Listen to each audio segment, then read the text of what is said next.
నారాయణం సురగురుం జగదేకనాథం భక్తప్రియం సకలలోక నమస్కృతం చ త్రైగుణ్యవర్జితమజం విభుమాద్యమీశం వందే భవగ్నమమరాసురసిద్ధవంద్యం కళ్యాణాద్భుతగాత్రాయ కామితార్థప్రదాయినే శ్రీమద్వేంకటనాథాయ శ్రీనివాసాయ తే నమః. ఆపాదమౌలిపర్యంతం గురూణాం ఆకృతిం స్మరేత్ తేన విఘ్నాః ప్రణశ్యంతి సిద్ధ్యంతి చ మనోరథాః. శ్రీగురుభ్యో నమః. హరి ఓం. కలియుగ ప్రత్యక్ష దైవమైన శ్రీ వెంకటేశ్వర స్వామి వారి దివ్య అనుగ్రహ విశేషం చేత తిరుమల తిరుపతి దేవస్థానం వారు నిర్వహించేటువంటి అనేక జ్ఞాన కార్యక్రమాలు, ధార్మిక కార్యక్రమాల్లో భాగంగా ఇవాళ మనం మాస వైశిష్ట్యాన్ని మరియు హరివంశ పురాణాన్ని యథాశక్తిగా తెలుసుకునే ప్రయత్నం చేద్దాం. ఇవాళ అక్షయ తృతీయ, వైశాఖ మాస శుక్లపక్ష తృతీయ అని అక్షయ తృతీయ పర్వదినంగా మనం ఆచరించుకుంటూ ఉంటాం. బంగారం కొనుగోలు చేస్తాం, ఇత్యాది సత్కర్మలను కూడా మనం చేస్తూ ఉంటాం.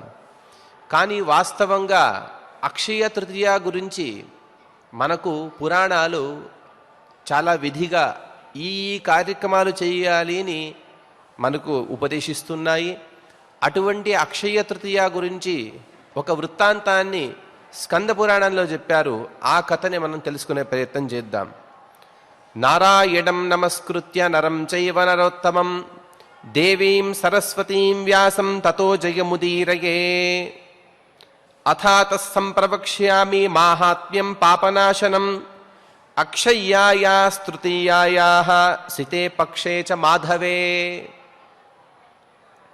ఈ మాసంలో చెప్తున్నారు, శృతదేవుడు అనే ఒక మహర్షి ఇక్కడ ఉపదేశిస్తున్నారు. మాధవే మాసే, ఈ వైశాఖ మాసాన్ని మాధవ మాసంగా పిలుస్తూ ఉంటారు. ఇటువంటి మాధవ మాసంలో వచ్చేటువంటి అక్షయ తృతీయ మాహాత్మ్యాన్ని చెప్తున్నాను. పూర్వం ఒకసారి దేవదానవ సంగ్రామం జరిగింది. అందులో దేవతలకి విజయం వరించింది. విజయశ్రీని పొందిన తర్వాత మహేంద్రుల వారు, ఇంద్రదేవుడు తను భూలోకం పైన సంచారం చేస్తూ స్వర్గలోకానికి వెళ్తూ ఉన్నారంట. వెళ్ళేటప్పుడు అక్కడ ఉతథ్య అనే ఒక ఋషి భార్యని చూసి మోహించాడట. ఆ ఉతథ్య ఋషి భార్య చాలా అందంగా ఉంది. అంత మాత్రం కాదు, ఆవిడ గర్భిణి. కానీ ఈ మహేంద్రుడు ఇంద్రియ నిగ్రహం చేసుకోలేక తను బలవంతంగా ఆమెని భోగం చేశాడట. ఆ భోగం చేసేటప్పుడు కూడా గర్భంలో ఉండేటువంటి శిశువు ఆ ఇంద్రుని భోగాన్ని నిరోధిస్తూ ఉన్నది. దాంతో ఆ మహేంద్రుడికి చాలా కోపం వచ్చింది. ఎందుకంటే మహేంద్రుడు అంటే త్రిలోకాధిపతి, 33 కోట్ల దేవతలకి కూడా అతను అధిపతి. అటువంటి ఇంద్రుని ఆపగలిగేవారు ఎవరూ లేరు అనే ఒక భావనతో మహేంద్రుడు ఉన్నప్పుడు తన భోగాన్ని ఈ శిశువు, గర్భస్థమైన శిశువు ఆపుతుంది కదా అనే క్రోధంతో అతను ఆ శిశువుకి అక్కడే శాపం ఇస్తూ ఉన్నాడు. అంధోభవ, జాత్యంధోభవ, నీవు పుట్టేటప్పుడే నీకు కళ్ళు లేకుండా ఉండుగాక, దృష్టి ఉండకూడదు అని తను శపించాడు. ఆ మహేంద్రుడు అక్కడి నుండి వెళ్ళిపోయాడు. శిశువు పుట్టాడు. ఆ పుట్టినటువంటి శిశువుకి చూపు లేదు. అతనికి దీర్ఘతమ అనే ఒక పేరు పెట్టారు. ఈ దీర్ఘతమ అనే ఋషి అనేక మంత్రాలకి ద్రష్టువుగా ఉన్నారు. మనం అనేక మంత్రాలను చదువుతూ ఉంటాం, నిత్యోపయుక్తమైనటువంటి మంత్రాలు. ఆ మంత్రాలకి ఈ దీర్ఘతముడు కూడా ద్రష్ట. ఈ ఇంద్రుడు వెళ్ళేటప్పుడు అక్కడ ఉన్నటువంటి ఆశ్రమంలో ఉండేటువంటి అనేక బ్రహ్మచారులు ఆ మహేంద్రుని చూసి నవ్వుతూ ఉన్నారట.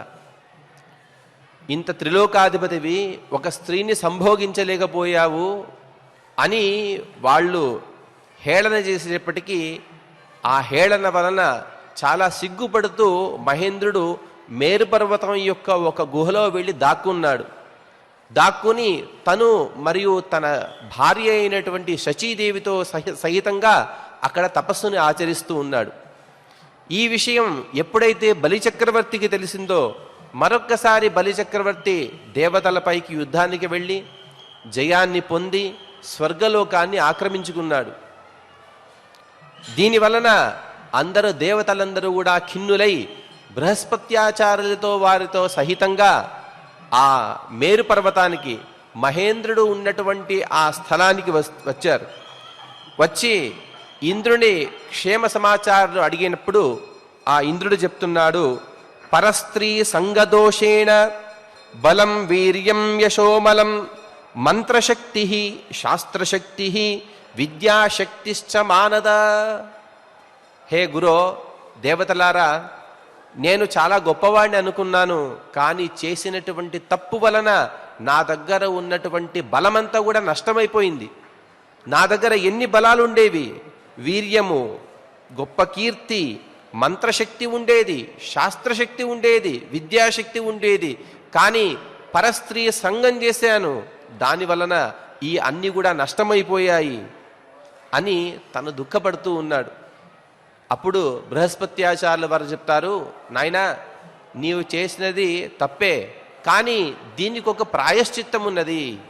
అదేంటి అంటే, ఈ అక్షయ తృతీయ నాడు, మాధవ మాసం అనగా వైశాఖ మాసం యొక్క శుక్లపక్ష తృతీయ నాడు నీవు చేసినటువంటి సత్కర్మలకి అక్షయమైన పుణ్యం దక్కుతుంది. తద్వారా నీ పాప నివృత్తి అవుతుంది, మరొక్కసారి మనకు స్వర్గాధిపత్యం దొరుకుతుంది అని చెప్పి అక్షయ తృతీయ నాడు ఆ దేవేంద్రుని చేత బృహస్పత్యాచార్యుల వారు దగ్గర ఉండి అనేక సత్కర్మలను చేయించారట. తద్వారా ఇంద్రుని పాప నివృత్తి, పుణ్యప్రాప్తి, మరొక్కసారి యుద్ధానికి వెళ్ళి వారు స్వర్గాన్ని తమ చేత చేజిక్కించుకున్నారు. అక్షయ్యాయాం తృతీయాయాం భుక్తి ముక్తి ఫలప్రదాన్. ఇక అక్షయ తృతీయ నాడు ఏం చేయాలి మనము అనే విషయాన్ని స్కంద పురాణం చాలా అద్భుతంగా చెప్తోంది. ఏం చేయాలి అంటే, ఎండలో నడుస్తూ వెళ్ళే వాళ్ళకి ప్రపాదానం, నీటిని దానంగా ఇవ్వండి, మజ్జిగని ఇవ్వండి, ఛత్రాన్ని ఇవ్వండి, గొడుగు దానం చేయవచ్చు, లేకపోతే చెప్పులైనా దానం చేయొచ్చు. ఇటువంటి దానాలకు మనం కొనుగోలు చేస్తాం కానీ, ఏదైనా కొంటుంటాం కానీ పురాణం చెప్తుంది దానానికే ఎక్కువ పుణ్యం ఉన్నది. అక్షయ తృతీయ నాడు దానం చేయండి. దానం ధ్రువం ఫలతి పాత్ర గుణానుకూల్యాత్. మీరు ఎంత ఉత్తములకి ఎన్ని దానాలు చేస్తారో అంత అక్షయమైనటువంటి పుణ్యం మీకు కలుగుతుంది. చాలామంది చేస్తూనే ఉంటారు, కానీ పురాణం చెప్తుంది దేవ ఋషి పితృపూజలను కూడా చేయండి. దేవతలకి స్వాహాకారాలు, ఋషులకు మరియు పితృదేవతలకి స్వధాకారాలు, ఋషులకి కూడా వారికి తర్పణాదులను, పితృదేవతలకి పిండదానాదులను కూడా చేసి వారిని సంతృప్తి పరిస్తే వారికి కూడా అక్షయమైనటువంటి లోకాలు కలుగుతాయి అనే ఒక గొప్ప విషయాన్ని కూడా మనకు ఈ స్కంద పురాణాంతర్గత వైశాఖ మాస మాహాత్మ్యంలో మనకు ఉపదేశించారు. అటువంటి అక్షయ తృతీయ నాడు మనం కూడా సాక్షాత్తు ఆ వెంకటేశ్వర స్వామి వారి సన్నిధానంలో ఒక 2 వాక్యాలని మనం తెలుసుకునే ప్రయత్నం చేద్దాం.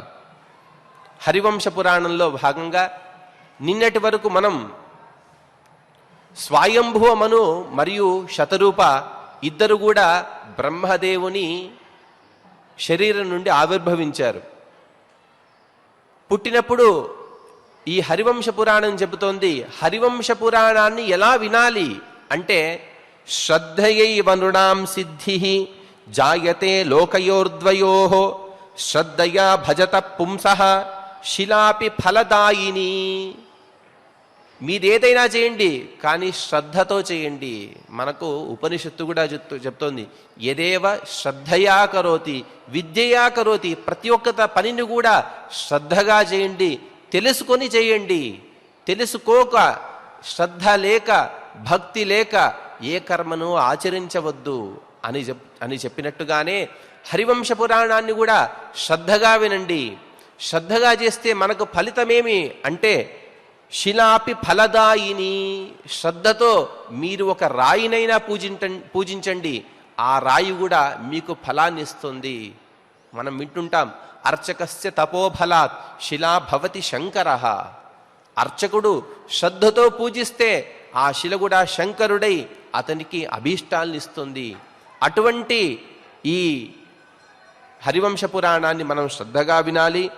మరొక్క సుభాషితాన్ని, చాలా ఉత్తమమైనటువంటి మాటని, అంటే మనకు నిత్యం కూడా జీవితంలో ఉపయోగకరమైనటువంటి ఒక మాటని కూడా హరివంశ పురాణం మనకు ఉపదేశిస్తుంది.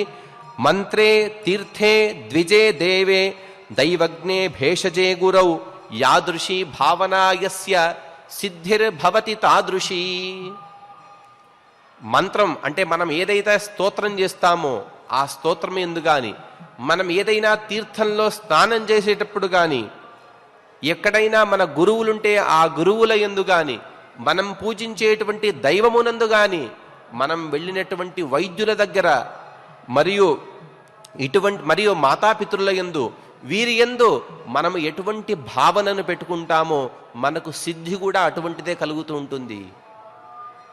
అంటే వీళ్ళందరి యందు కూడా మనం పరిపూర్ణమైనటువంటి విశ్వాసాన్ని ప్రదర్శిస్తూ వారికి శరణాగతులై వారు చెప్పినటువంటి సలహాలు మనం స్వీకరిస్తూ వాటిని ఆచరిస్తూ సద్గతిని పొందవచ్చు అనే ఒక మాటను కూడా చెప్తూ ఉంటారు. అందులోనూ కూడా భీషజే అంటే వైద్యుల దగ్గర అబద్ధాలు చెప్పకూడదు అంటుంటారు. మరియు వైద్యుల దగ్గర చాలా విశ్వాసంతో ఉండాలి. ఎంత విశ్వాసంతో ఉండాలంటే, ఒక చిన్న ఉదాహరణ, ఎవరో ఒకరు దంపతులు ఒక చోటికి వెళ్ళారట. వెళ్ళినప్పుడు ఆ భర్తకి ఉన్నట్టుండి తలనొప్పి ఆరంభమైంది. ఏం చేయాలో అర్థం కాలేదు. అక్కడ విపరీతమైన జనాలు ఉన్నారు, ఏ మందుల షాపు లేదు.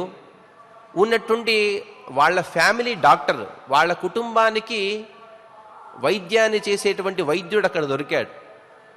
ఆ వైద్యుడి దగ్గర వెళ్ళి అడిగారు, అయ్యా తలనొప్పి కలుగుతుంది అంటే, ఆయన జోబి నుండి ఒక మాత్ర తీసి ఈ మాత్ర వేసుకోండి అని చెప్పారు. ఈయన ఆ మాత్ర వేసుకున్నాడు, తలనొప్పి తగ్గిపోయింది. ఇంటికి వచ్చేశారు. మరుసటి రోజు ఆ వైద్యుడే వీళ్ళకి ఫోన్ చేశాడట, అయ్యా నేను మీకు నిన్న మాత్ర ఇచ్చాను కదా, మీరు క్షేమంగా ఉన్నారా అని. క్షేమంగా ఉన్నాను అని అంతకే ఆ ప్రసంగం అయిపోయింది. కొద్ది రోజుల తర్వాత మరొక్కసారి ఇతనికి తలనొప్పి అయింది, మళ్ళీ ఆరంభమైంది. మరొక్కసారి ఆ వైద్యుడి దగ్గరికి వెళ్ళి, మీరు అప్పుడు నాకు ఒక మాత్ర ఇచ్చారు కదా, అదే మాత్ర నాకు ఇవ్వండి అంటే, ఆ వైద్యుడు ఒక మాట చెప్తాడు, నాయనా ఆ రోజు తప్పి నా జేబు నుండి నీకు తీసి ఇచ్చేశాను, కానీ అదేంటంటే నా అంగీకి ఒక గుండి ఉంది కదా, బటన్స్, ఆ బటన్ తెగిపోయింది.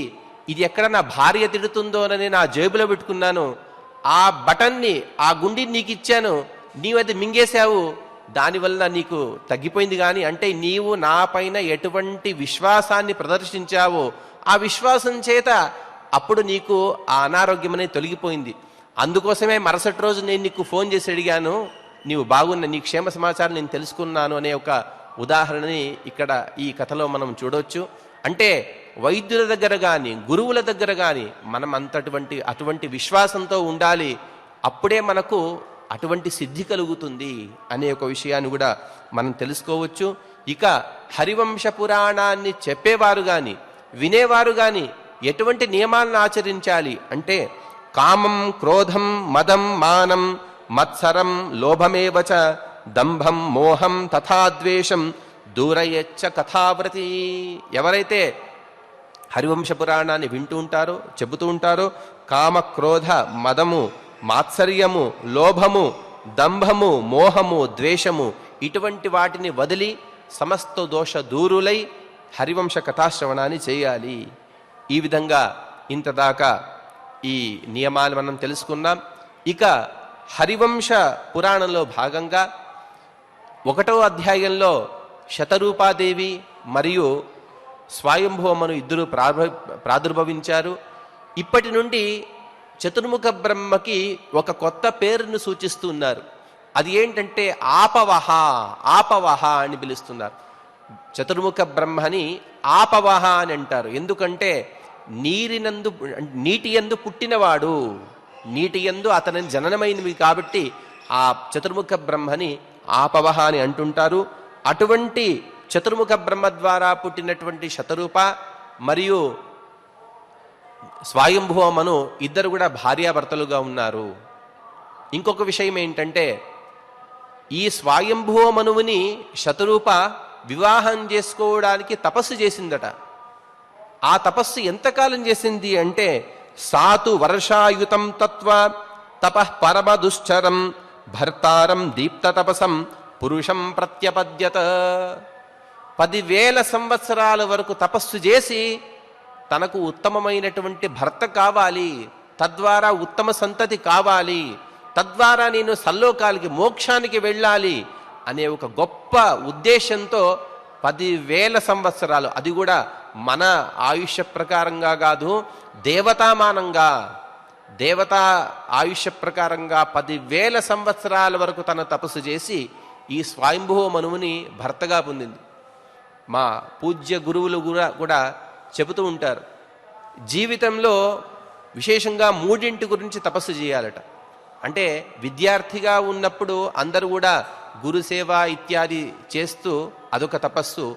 విద్యార్థి దశలోనే తన ఉద్యోగం కోసం ఒక తపస్సు చేయాలి, ఉద్యోగం కోసం ఒక తపస్సుని చేయాలి, తదనంతరం వివాహం కోసం ఒక తపస్సు చేయాలి, సత్సంతానం కోసం ఒక తపస్సు చేయాలి అని ఈ 3 విషయాల కోసం మనం తపస్సుని చిన్నప్పటి నుండి అలవాటు చేసుకోవాలి అని మా పూజ్యులు చెబుతూ ఉంటారు.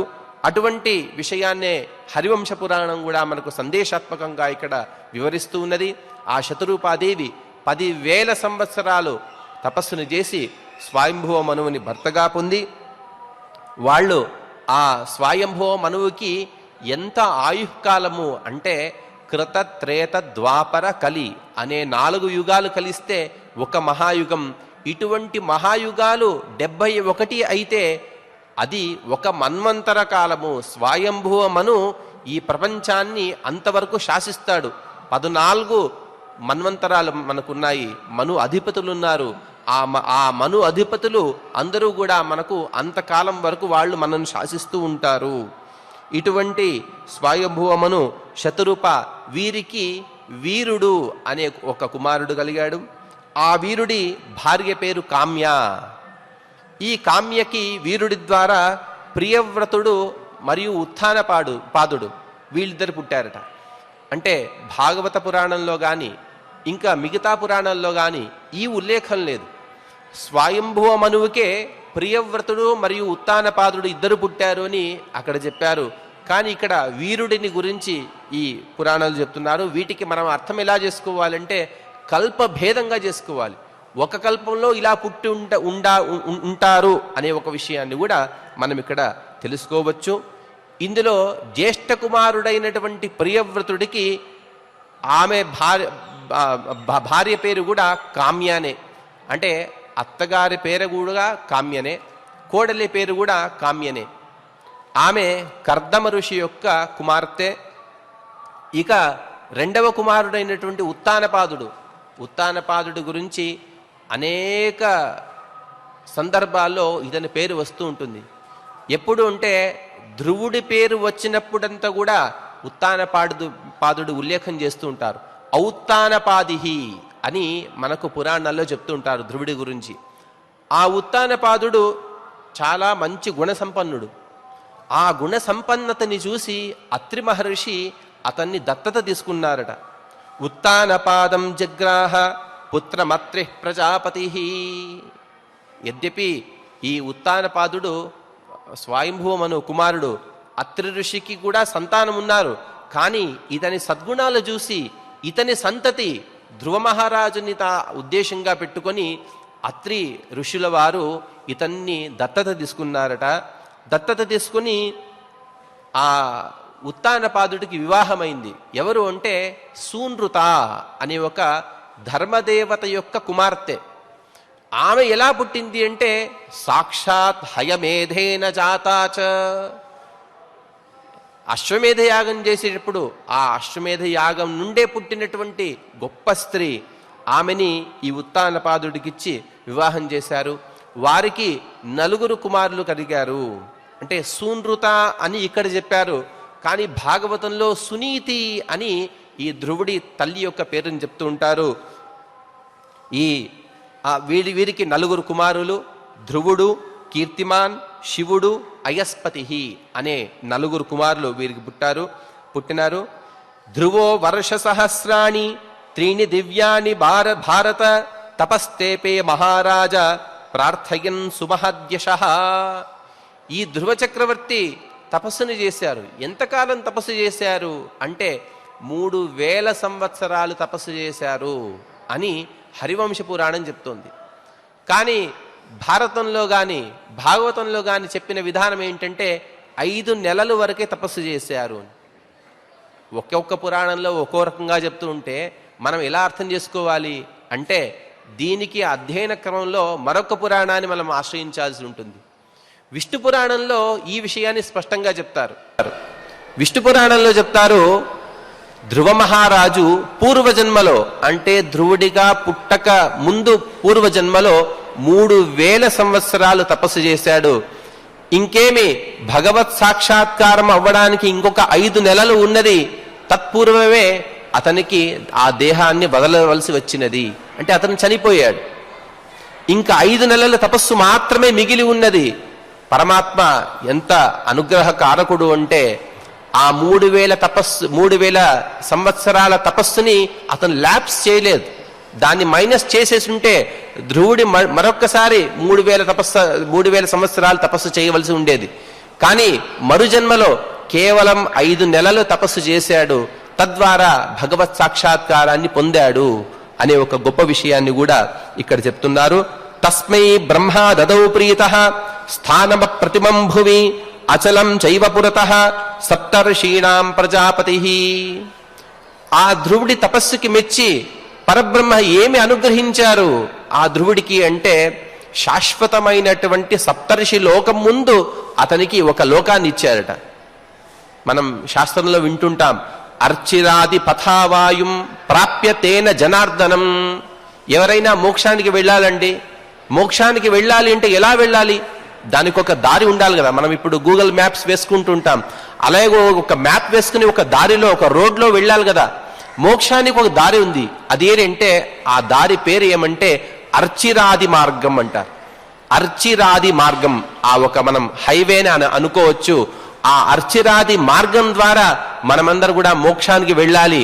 ఆ మోక్షానికి వెళ్ళేటప్పుడు 2 వైపుల మనకు కనబడేదే, ఒకవైపు సప్తర్షి లోకమైతే మరొక వైపు కనబడేదే ఈ ధ్రువలోకము. అటువంటి గొప్పదైనటువంటి స్థానాన్ని పరమాత్మ ఆ ధ్రువుడికి అనుగ్రహించాడు. ఆ ధ్రువుడికి అనుగ్రహించినటువంటి ఆ స్థానాన్ని అందరూ కూడా చాలా పొగుడుతూ ఉంటారు, ప్రశంస చేస్తూ ఉంటారు. అందులోనూ కూడా శుక్రాచార్యుల వారు ఒక శ్లోకాన్ని చెప్తారు.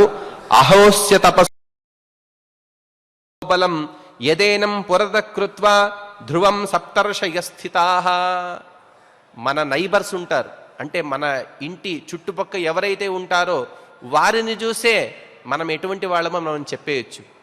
అలాగే శుక్రాచార్యులు వారు చెప్తారు, ఇటువంటి గొప్ప సప్తఋషుల ఇంటి ముందు ఇతను ఇల్లు కలవాడయ్యాడు అంటే ఇతని గొప్పతనం మనం తెలుసుకోవచ్చు, ఇతని తపస్సు ఎంత గొప్పది మనం తెలుసుకోవచ్చు అనే ఒక విషయాన్ని కూడా శుక్రాచార్యుల వారు ఇక్కడ ఉపదేశం చేస్తున్నారు. అటువంటి ఆ ధ్రువ మహారాజు భార్య పేరు శంభు అని. వీరికి శ్లిష్ఠుడు, భవ అనే 2 కుమారులు కలిగారు. శ్లిష్ఠుడికి సుఛాయ అనే ఒక భార్య, వీరికి రిపుంజయ, పుణ్య, వృకల, వృకతేజస అనే 6 కుమారులు. వీరిలో పెద్దవాడైనటువంటి రిపుకి బృహతి అనే భార్య. ఈ బృహతికి వీరికి చాక్షుష అనే ఒక కుమారుడు కలిగాడు. ఈ చాక్షుషుడికి వీరణ కుమార్తె అయినటువంటి పుష్కరిణి అనే ఒక భార్య. తద్వారా మరొక్కసారి ఇక్కడ మను అనే ఒక పేరు గల రాజు, గొప్పవాడైనటువంటి రాజు కుమారుడుగా కలిగాడు. ఈ మనువుకి అరణ్యక పుత్రి అయినటువంటి నడ్వల అనే ఒక భార్య. వీరికి 10 మంది కుమారులు. ఉరు, పురు, శతద్యుమ్న, తపస్వి, సత్యవాన్, కవి, అగ్నిష్టుత, అతిరాత్ర, సుద్యుమ్న, అభిమన్యు అనే 10 మంది కుమారులు కలిగారు. ఇందులో పెద్దవారైనటువంటి ఉరువు భార్య పేరు అగ్నికన్య. వీరికి 6 కుమారులు: అంగ, సుమన, ఖ్యాతి, క్రతు, అంగిరాహ, గయా. వీరిలో పెద్దవారైనటువంటి అంగుడికి సునీత, మృత్యుదేవత కుమార్తె అయినటువంటి సునీత భార్యగా ఉంది. వీరికి కలిగిన వాడే వేణుడు. హరివంశ పురాణంలో చెప్పేది ఏమంటే ఎక్కువ హరివంశం అంటే పరమాత్మ సృష్టి ఆరంభం నుండి ఎవరు పుట్టారు, వాళ్ళ కథలేమి అని చెప్తూ వాళ్ళ పేర్లను కూడా చెప్తారు. హరివంశ పురాణం చెప్తోంది వాళ్ళ అందరి పేర్లను ఖచ్చితంగా వినాలి. అందుకోసమే ఆ అందరి పేర్లను కూడా ఇక్కడ చెప్పడం జరుగుతోంది. ఈ వేణుడు చివరిగా పుట్టినటువంటి ఈ వేణుడు చక్రవర్తి కుమారుడు. తను కూడా చక్రవర్తే, కానీ చాలా దుష్టుడు, చాలా చెడ్డవాడు. ఎందుకంటే హవ్య కవ్యాల్ని ఆపేశాడు. ఎవరు హోమం చేయకూడదు. మీరేదైనా హోమం చేయాలంటే నాకు హోమం చేయండి, ఎవరైనా పిండదానం చేయాలంటే నాకే చేయండి అని చెప్పేవాడట. దీనివల్ల ఋషులందరూ కూడా చాలా కోపం వచ్చింది. కోపం వచ్చి వాళ్ళు ఒక్కసారి హుంకారాన్ని ప్రదర్శించారట. ఒకసారి గట్టిగా హుంకారాన్ని చేశారు. అంతకేనే ఆ వేణుడు భస్మమైపోయాడు అని హరివంశ పురాణం చెప్తుంది. భస్మమైపోయాడు అని చెప్పిన తర్వాత ఈ వేణుడికి ఇంకా కుమారులు లేరు, పుత్రులు లేరు. ఇక రాజ్యం ముందు జరగాలి కదా. ఆ రాజ్యం ముందు జరగాలి అంటే అప్పుడు ఆ వేణుడి యొక్క శరీరాన్ని మతిస్తూ ఉన్నారట. ఇంతకుముందు చెప్పారు శరీరాన్ని భస్మం చేశారు అని, ఇప్పుడు చెప్తున్నారు శరీరాన్ని మతిస్తూ ఉన్నారు అని. ఇక్కడ అన్వయం ఎలా చేసుకోవాలంటే అతని శరీరంలో ఉండేటువంటి దుష్ట గుణాల్ని భస్మం చేసేశారు. అతను చనిపోయాడు, కానీ చనిపోయినప్పటికీ కూడా అతని శరీరంలో ఇంకా జీవఛాయ ఉన్నది. ఆ జీవఛాయ ద్వారా ఇక ముందు సంతతిని ఆ ఋషులందరూ కూడా పెంచబోతూ ఉన్నారు. ప్రజార్థం ఋషయో యస్య మమంతురు దక్షిణం కరం వేనస్య పాణో మథితే బభూవ మునిబిపృథుః. ఆ శరీరాన్ని, వేణుడి యొక్క శరీరాన్ని, అందులో దక్షిణకరాన్ని, మొట్టమొదటిగా ఊరు భాగాన్ని, ఈ భాగాన్ని హరివంశంలో చెప్పలేదు కానీ భాగవతంలో చెప్పారు. భాగవతంలో చెప్పారు అతని తొడ భాగాన్ని మొదటిగా మతిస్తారట. అక్కడ ఒక నల్లటి వాడు పుడతాడు. వాడు దగ్గరికి రాబోతాడు. అందరూ ఉంటారు, నిషాద నువ్వు అక్కడే ఉండి, ఎందుకంటే వాడి శరీరం నుండి చాలా వాసన వస్తుంది, చెడు వాసన వస్తుంది. అందుకోసం వాడిని అంటారు నువ్వు నిషాద అక్కడే ఉండు, నిషీద అంటారు. వాడే నిషాద జాతికి అగ్రుడైపోయాడు. వాడు వనానికి వెళ్ళిపోయాడు, అక్కడ నిషాద జాతిని వాడు పెంచాడు అనే ఒక విషయాన్ని చెప్పి, ఇక ఇంకొక మంచి సంతతి కావాలి అనే ఒక ఉద్దేశంతో ఆ వేణుడి యొక్క కుడి చేతిని మతిస్తూ ఉన్నారు. మతించేటప్పుడు అక్కడ పృథురాజు పుట్టాడు. ఇప్పుడు మనం శాస్త్రీయంగా మాట్లాడుతూ ఉంటాం వైద్య భాషలో, వైద్యకీయ భాషలో క్లోనింగ్ అని. అంటే ఒక పురుషుడి యొక్క శరీరం నుండి కొన్ని జీవకణాలను తీసుకుని తద్వారా సంతతిని పెంచడం. ఈ పెంచడం అనేది, ఆ పుట్టించడం అనేది ఇప్పటి టెక్నాలజీ కాదు. అది మన పూర్వీకులు, మన ఋషిమునులు ఆ విషయాన్ని ఎప్పుడో చెప్పేశారు. కానీ ఇప్పుడు మనకు వీళ్ళందరూ కూడా ఎవరో కొత్త వాళ్ళు వచ్చి వాళ్ళ పేర్లు వేసుకుంటున్నారు. కానీ ఇదంతా కూడా మన ఋషులు మనకు ఉపదేశించినటువంటి భాగము. ఆ వేణుడి యొక్క కుడి చేతి నుండి పృథు మహారాజు పుట్టాడు. పృథు మహారాజు పుట్టడమే ఎలా పుట్టాడు అంటే సధన్వి కవచి ఖడ్గి తేజసా నిర్దహన్నివ. పుట్టటంతోనే అతనికి ధనస్సు, చేతిలో ధనస్సు ఉంది, కవచం వేసుకున్నాడు, ఖడ్గం వేసుకున్నాడు, కర్ణకుండలాలు. చిన్న కుమారుడిగా పుట్టలేదు, మంచి యువకుడుగా పుట్టాడట. అటువంటి ఆ పృథు మహారాజు జననమైంది. తం దృష్ట్వా ఋషయ ప్రాహు ఏష వై ముదితా ప్రజాః. ఋషులందరూ కూడా అంటున్నారు, ఆహా మనం చేసినటువంటి ఈ కర్మ అంటే ఈ వేణుడి యొక్క శరీర మతనం ఏదైతే ఉందో ఇప్పుడు సత్ఫలం ఇచ్చింది అని వాళ్ళందరూ కూడా అంటున్నారు. ఇక ఈ పృథు మహాచక్రవర్తి గురించి చెప్తున్నారు ఇక్కడ రాజసూయాభిషిక్తానాం ఆద్యస్స వసుధాధిప. మహాభారతంలో ధర్మరాజు రాజసూయాగం చేశాడు, తత్పూర్వమే హరిశ్చంద్రాదులు చేశారు అని అక్కడ చెప్పారు. కానీ రాజసూయ యాగాన్ని మొట్టమొదటిగా చేసిన వాడు ఈ పృథు చక్రవర్తి అని చెప్తున్నారు. తస్మాత్ చైవ సముత్పన్నో నిపుణౌ సూతమాగధౌ.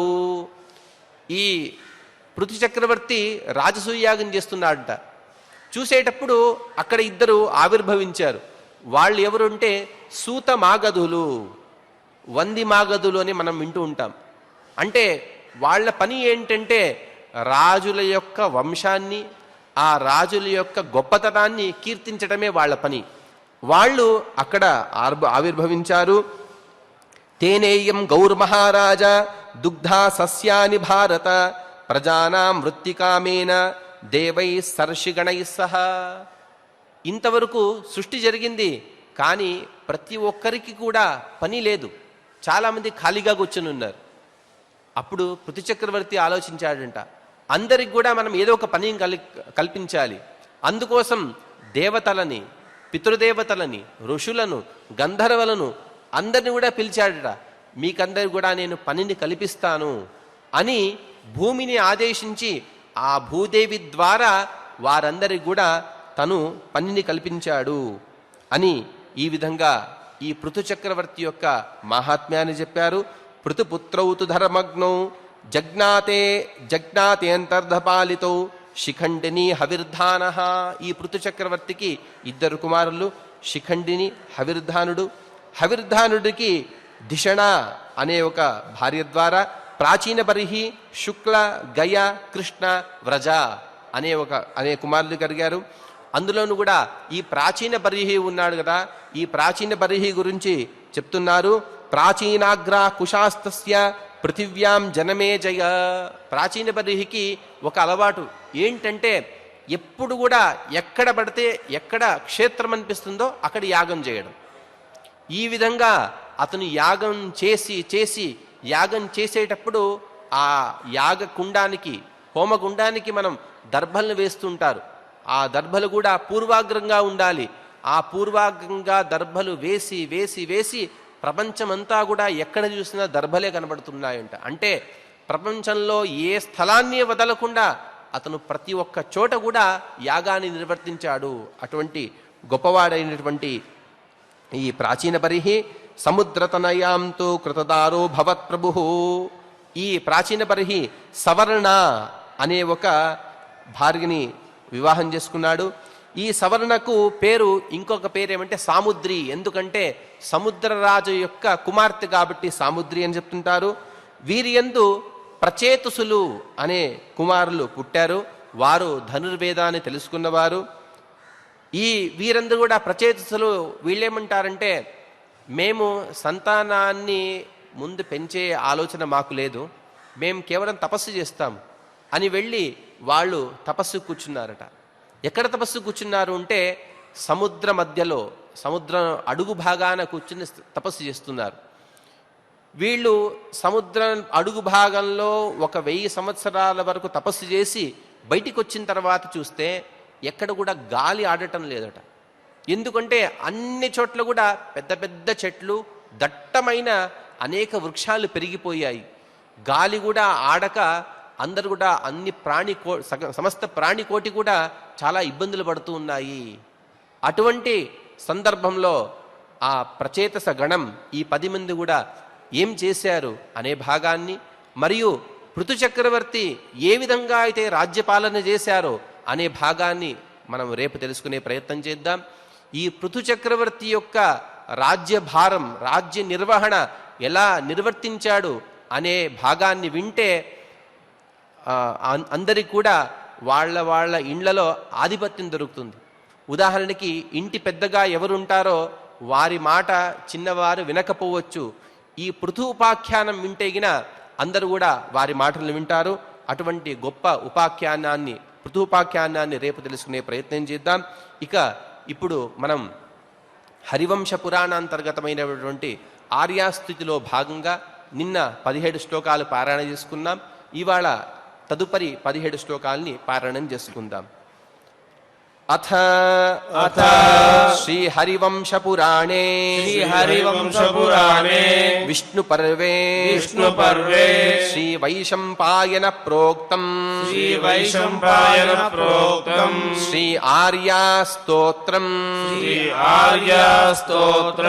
శ్రీ వైశంపాయన ఉవాచ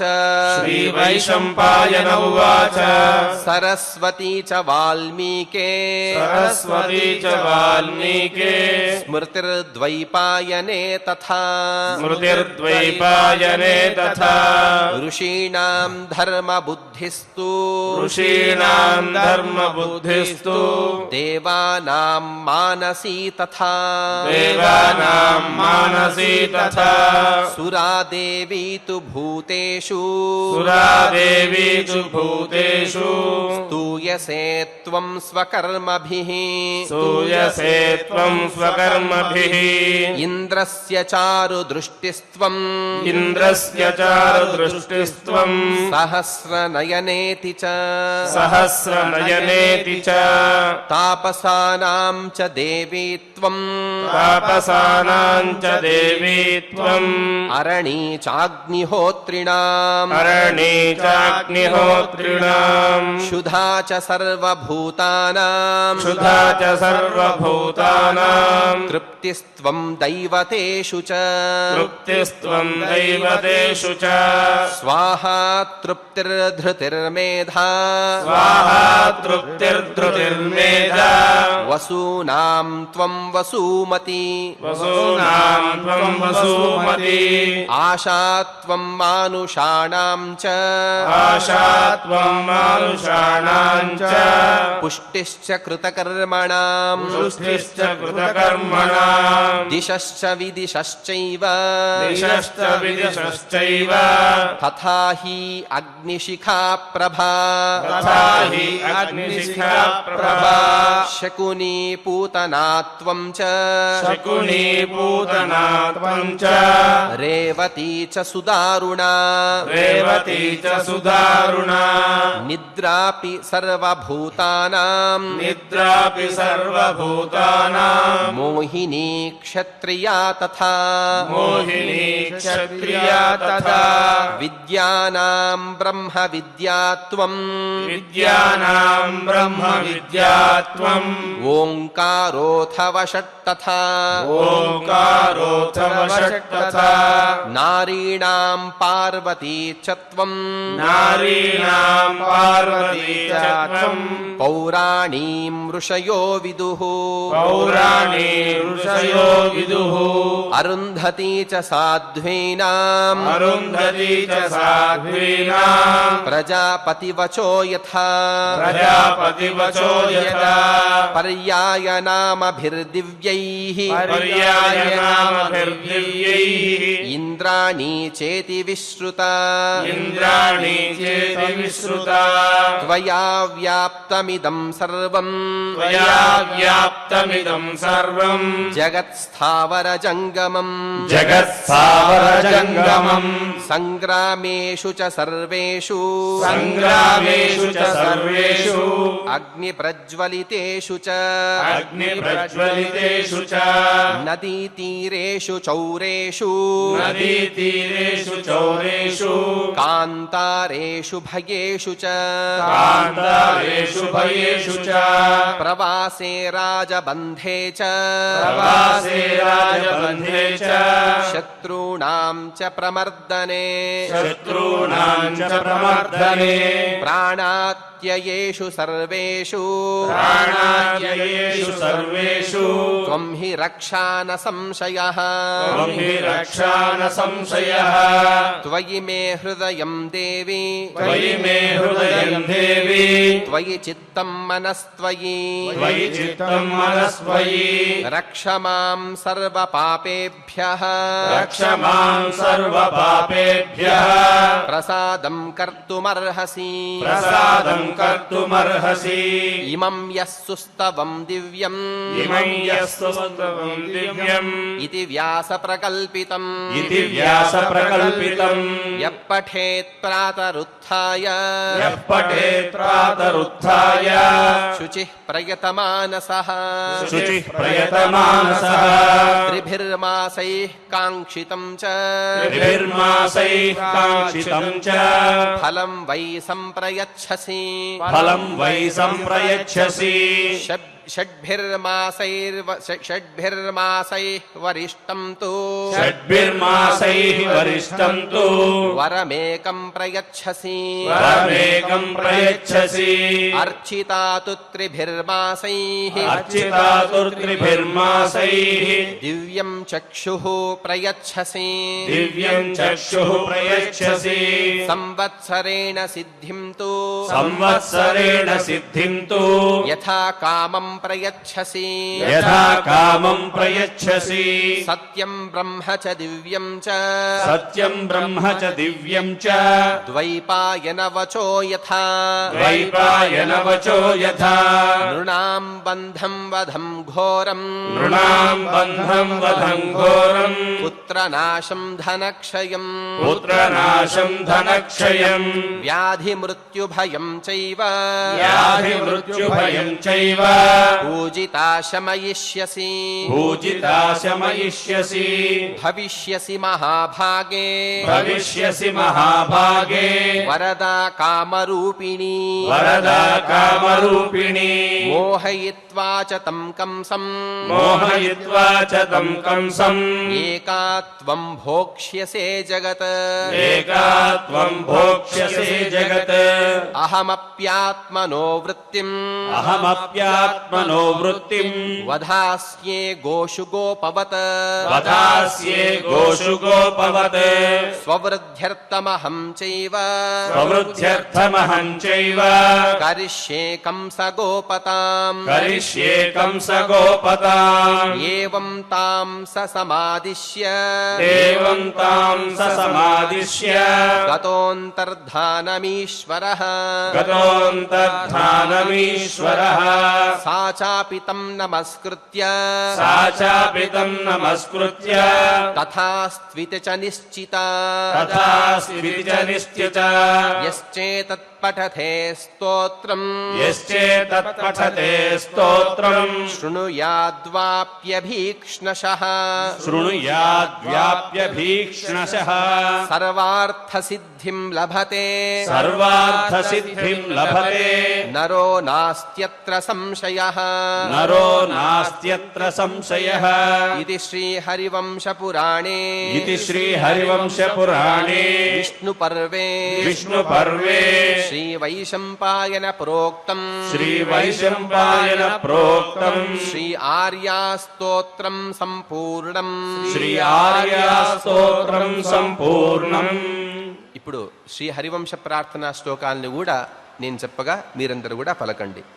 శ్రీ హరివంశ ప్రార్థన శ్రీ హరివంశ ప్రార్థన హరివంశో హరత్యేనః హరివంశో హరత్యేనః జన్మ జన్మ సుసంచితం జన్మ జన్మ సుసంచితం అపుత్రం పుత్రిణం కుర్యాత్ అపుత్రం పుత్రిణం కుర్యాత్ వంశం ఉన్నామయేత్ సదా. వంశం ఉన్నామయేత్ సదా. ఈ ఆర్యా స్తోత్రాన్ని సాక్షాత్తు పరమాత్మ నారాయణుడు చెప్పినటువంటి ఆ స్తోత్రం. అంటే ప్రళయకాలంలో ఎవరూ లేరు, సదేవ సౌమ్య ఇదమగ్ర ఆసీత్, పరమాత్మ ఒక్కడే ఉన్నాడు. పరమాత్మతో పాటు మాయాదేవి, యోగ మాయాదేవి ఒక్కరే ఉన్నారట. అంటే లక్ష్మీదేవి ఒక్కరే ఉన్నారు. ఆ లక్ష్మీదేవి కూడా 3 రూపాలతో ఉన్నారు అని చెప్తున్నారు. ఒక రూపంతో లక్ష్మి సత్వాభిమానిని శ్రీదేవిగా ఆ పరమాత్మ యొక్క సన్నిధానంలోనే పరమాత్మ యొక్క పాద సంవననం చేస్తూ ఉన్నారు. మరొక్క రూపంతో భూదేవి రజోభిమానిని భూదేవిగా పరమాత్మ యొక్క ఆభరణాలు మరియు పరమాత్మ యొక్క వస్త్రము మరియు అక్కడున్నటువంటి అశేషమైన జలరాశిగా భూదేవిగా ఆ లక్ష్మీదేవినే మరొక రూపాన్ని తీసుకున్నారు. ఇంకా తమోభిమానిని దుర్గాదేవిగా ఆ లక్ష్మీదేవినే అక్కడున్నటువంటి అంధకారంగా ఉన్నారు అనే ఒక విషయాల్ని అనేక పురాణాల్లో ఈ విషయాన్ని చెప్పారు. ఆ దుర్గాదేవి అంటే ఇక్కడ దుర్గా శబ్దానికి అర్థం ఏంటంటే లక్ష్మీదేవి అని అర్థం.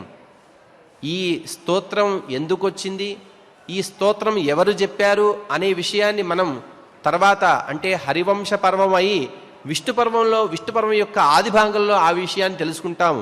ఇక్కడ మాత్రం ఆర్య అంటే లక్ష్మీదేవి, ఆ లక్ష్మీదేవినే యోగమాయా స్వరూపిగా వచ్చి దుర్గాదేవిగా అవతరించి ఆ కంసుడి చేత ఎటువంటి దుష్కర్మను చేయించింది అనే ఒక విషయాన్ని కూడా ఇక్కడ చెప్పారు. ఇటువంటి స్తోత్రాల్ని పారాయణ చేసే మహాభాగ్యాన్ని, హరివంశ పురాణాన్ని చెప్పడం వినటం ఇటువంటి సౌభాగ్యాల్ని కల్పించినటువంటి ఆ శ్రీవారి దివ్య పాదార విందాలయందు ఈ పుణ్యఫలాన్ని సమర్పిస్తూ ఇప్పుడు క్షమాప్రార్థనాదులను అందరూ కూడా సమిష్టిగా పలుకుదాం. అథ క్షమా ప్రార్థన యదక్షర పద భ్రష్టం మాత్రాహీనం చ యద్భవేత్ తత్సర్వం క్షమ్యతాం దేవ నారాయణ నమోస్తుతే.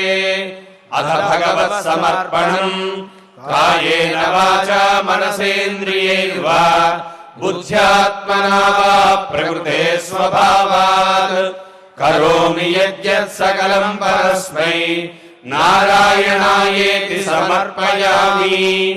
అథ మంగళం శ్రియః కాంతాయ కళ్యాణ నిధయే నిధయేర్థినాం శ్రీవేంకట నివాసాయ శ్రీనివాసాయ మంగళం.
Oh